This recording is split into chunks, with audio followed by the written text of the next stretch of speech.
Et bonjour, ici Sébastien pour Ciné Techno. J'espère que vous allez bien. Aujourd'hui, je vous parle du plus récent film que j'ai été voir au cinéma. En fait, j'ai été voir Alita, l'ange conquérant, un film qui est distribué par 28th Century Fox et qui est disponible en fait au cinéma depuis le 14 février 2019.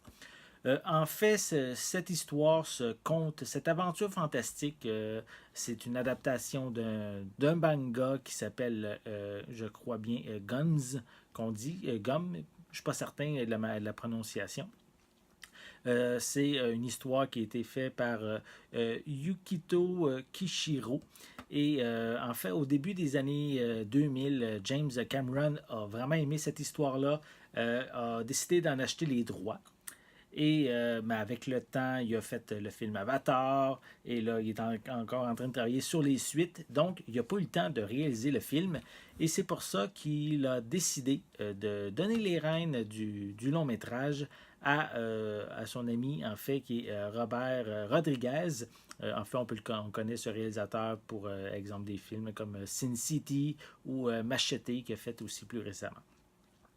Donc, l'histoire se passe au 26e siècle dans un univers qui a été ravagé par la guerre, une guerre qui a eu lieu 300 ans plus tôt. Pardon. Et ben, ici, les êtres humains ont quand même, ils vivent un peu dans la désolation, sont tous pauvres un peu et ils ont toujours de la difficulté à vivre. Par contre, il y a une seule cité qui a réussi à résister à la guerre, une cité qui flotte dans les airs. Et le désir de tous les humains, c'est d'aller vivre sur cette cité-là, mais c'est très, très, très restreint la manière d'y accéder. Et ben, le monde sont même un petit peu découragés et décident plutôt d'essayer quand même de vivre leur vie dans un monde plus désolé. Donc ici, on va rencontrer principalement en premier lieu plutôt le docteur Ido qui fait des recherches dans les décombres, dans les dépotoirs et il va trouver un restant de cyborg qui va décider de réparer, qui va lui donner un nouveau corps. Et ce cyborg d'apparence féminine, il va l'appeler Alita, qui est un peu en même temps un hommage à sa fille qui est décédée. En fait, ce cyborg-là va vraiment découvrir en même temps, parce qu'elle a perdu la mémoire, elle va découvrir pour elle ce nouveau monde, ce nouveau univers. Et elle va faire la connaissance de Hugo, qui lui est un jeune homme qui récupère des pièces pour faire de l'argent, donc des pièces robotiques.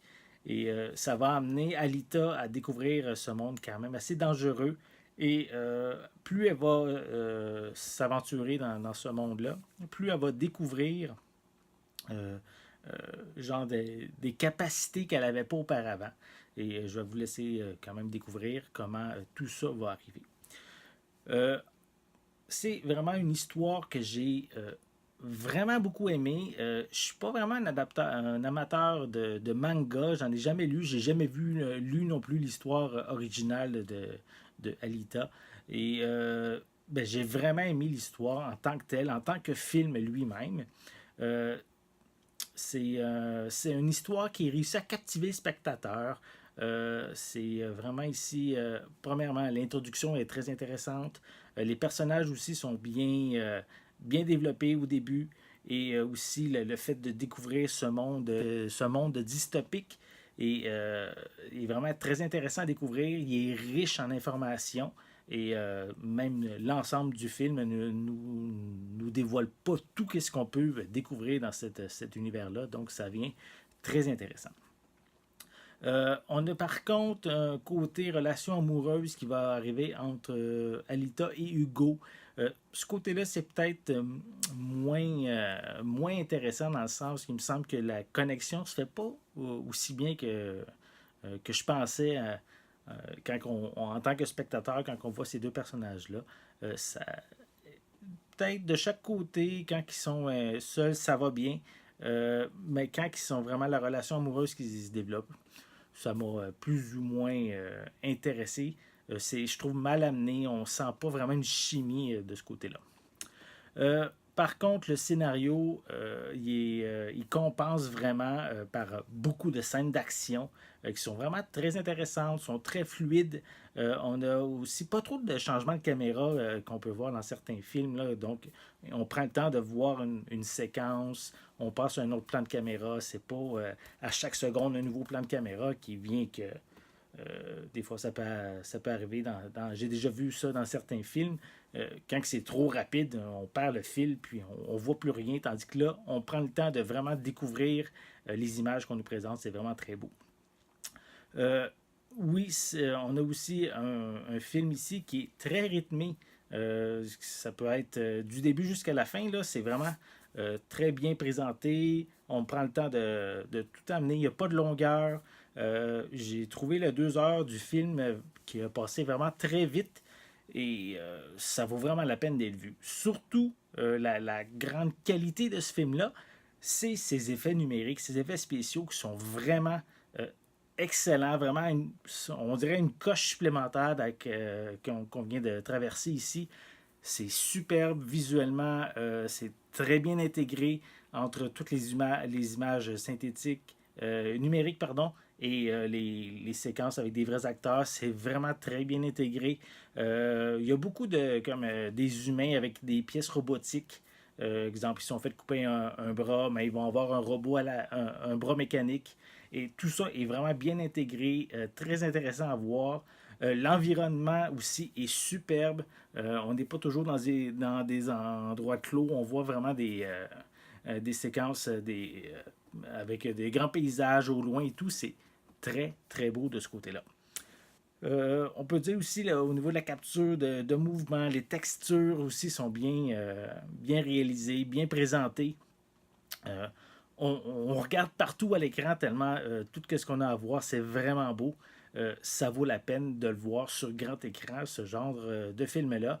Il est disponible aussi en 3D. Le film a été tourné en 3D. Je ne peux pas vous en parler plus de ce côté-là. Je ne l'ai pas vu. Je l'ai vu seulement en 2D lors de la projection au cinéma. Il n'était pas encore disponible en 3D. Mais je crois que ça vaut vraiment la peine, surtout que James Cameron est en arrière. Il n'a pas réalisé le film, mais il a quand même donné des bonnes pistes à suivre pour ce film-là. Au niveau des acteurs, on a Rosa Salazar qui interprète le personnage le principal. On l'avait déjà vu auparavant dans le film L'épreuve, le remède mortel. Est vraiment très bonne dans son rôle. Son jeu passe au début du film dans un personnage qui est une jeune adolescente qui découvre toute la vie. Et plus tard dans le film, plus elle va évoluer, elle va devenir une femme beaucoup plus mature à la quête de son identité. C'est vraiment très intéressant à voir. Comme j'en ai parlé un petit peu tantôt, le personnage de Hugo est interprété par Kian Johnson. On l'avait déjà vu auparavant dans la série Nashville. Il avait un rôle récurrent. Il n'est pas au même niveau, donc j'ai été plus déçu par son jeu d'acteur. C'est peut-être aussi le fait que ce soit sa première fois qu'il est à l'écran, qu'il est au grand écran au cinéma. C'est peut-être son manque d'expérience aussi qui fait que j'ai été moins impressionné par sa prestation. On retrouve également à l'affiche, on a Christopher Waltz, que j'ai vu dernièrement dans le film James Bond 007 Spectre. Oui, fait beaucoup de rôles, mais c'est celui qui me vient en tête immédiatement. Son jeu d'acteur est vraiment solide, comme toujours. Ici, il joue le rôle d'une figure paternelle pour Alita. Et c'est vraiment très intéressant à voir évoluer son personnage. Surtout qu'il y a différents secrets qui vont nous être dévoilés au fur et à mesure que le film va se dérouler.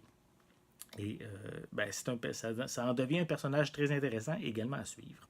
On retrouve également Mahershala, qui est Mahershala Ali, en fait, qu'on a pu voir dernièrement dans le livre de Green, ainsi que Jennifer Connelly, qui, elle, est connue surtout pour son grand rôle dans le film Labyrinthe, mais je l'avais aussi bien aimé dans le film Seuls les Braves, sur une histoire de pompiers qui a été à l'affiche il y a quelques années.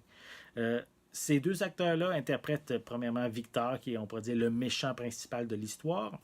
Et on a Shiren, qui est interprété par Jennifer, qui a un rôle un peu plus ambigu que je vais vous laisser découvrir.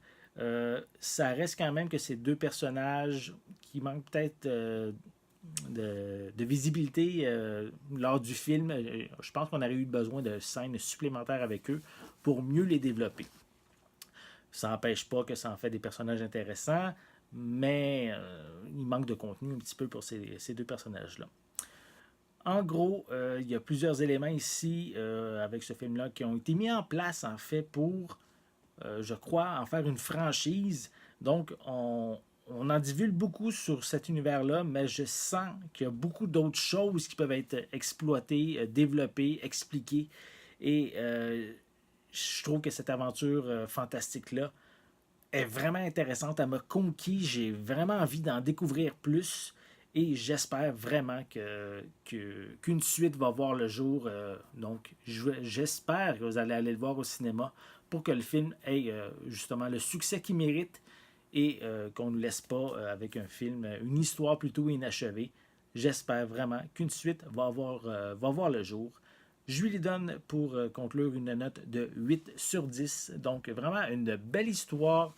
C'est pas le film du siècle, l'histoire, mais ça reste ici un très bon blockbuster bien développé qui vaut vraiment la peine d'être vu sur grand écran avec tous les effets qu'on peut voir dans ce film-là. J'espère que vous avez aimé cette vidéo. Si c'est le cas, n'hésitez pas à mettre un pouce en l'air, à laisser des commentaires. Est-ce que vous avez vu le film Alita, l'ange conquérant? Donc, si c'est le cas, j'ai hâte de savoir qu'est-ce que vous avez à dire à ce sujet. N'oubliez pas non plus de vous abonner à ma chaîne en cliquant sur le petit logo qui est juste ici. Ça va vous permettre d'être à l'affût de mes prochaines capsules. En attendant, je vous souhaite une bonne journée, une bonne soirée. Je vais être de retour très bientôt. À la prochaine!